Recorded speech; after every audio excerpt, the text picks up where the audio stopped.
మార్కాపురం జిల్లా. మరి మార్కాపురం జిల్లా ప్రధాన కేంద్రం ఏంటండి? మార్కాపురమే. సో మార్కాపురం జిల్లా యొక్క ప్రధాన జిల్లా కేంద్రం ఎక్కడ ఉందంటే మార్కాపురంలో ఉంది. మరి దీని జనాభా ఎంతండి? 11,42,313. చూడండి, 11 లక్షల మంది ఉన్నారు.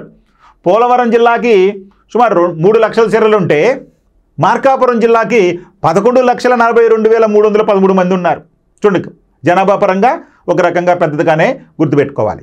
ఇక నియోజకవర్గాలు, అసెంబ్లీ నియోజకవర్గాలు ఇక్కడ ఎన్ని ఉన్నాయా అంటే 4 ఉన్నాయి. ఏంటండి ఆ 4 అసెంబ్లీ నియోజకవర్గాలు అంటే? ఎర్రగొండపాలెం, మార్కాపురం, కనిగిరి, గిద్దలూరు. ఈ 4 నియోజకవర్గాలు మార్కాపురం జిల్లాలో ఉన్నటువంటి అసెంబ్లీ కాన్స్టిట్యుయెన్సీస్ అంటాం కదా, ఈ 4. ఇక రెవెన్యూ డివిజన్లు ఎన్ని ఉన్నాయా అంటే 2. Markapuram revenue division, Kanigiri revenue division ఇక్కడ ఉన్నాయి. చూడండి, ఇది ప్రధానంగా మార్కాపురం జిల్లా. మరి ఈ మార్కాపురం జిల్లాలోని రెవెన్యూ డివిజన్లు ఎన్నండి? 2. ఏంటండి?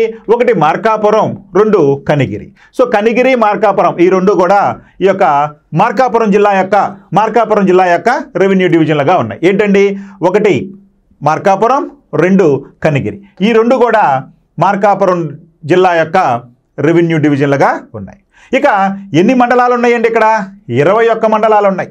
సో మార్కాపురం జిల్లా ఎన్ని మండలాలతో ఏర్పడి ఉందయ్యా అంటే 21 మండలాలతో ఏర్పడి ఉంది. అంటే మార్కాపురం జిల్లా 21 మండలాలతో ఏర్పడి ఉంది. అదేవిధంగా ఎన్ని నియోజకవర్గాలు అంటే 4 నియోజకవర్గాలు. ఎన్ని రెవెన్యూ డివిజన్లు అంటే 2 రెవెన్యూ డివిజన్లు.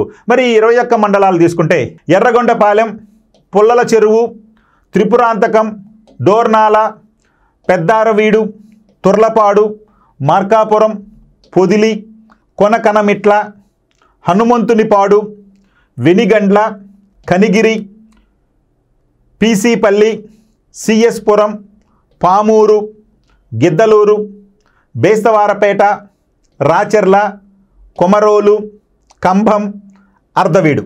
ఇవి 21 మండలాలు మార్కాపురం జిల్లాలోకి రానున్నాయి. సో ఈ విధంగా కొత్తగా ఏర్పడబోయేటటువంటి మార్కాపురం జిల్లాలో 21 మండలాలు, 2 రెవెన్యూ డివిజన్లు, 4 అసెంబ్లీ నియోజకవర్గాలు ఉండనున్నాయి. ఇది ఈ జిల్లా యొక్క ప్రధానమైనటువంటి ముఖ చిత్రం. ఓకే.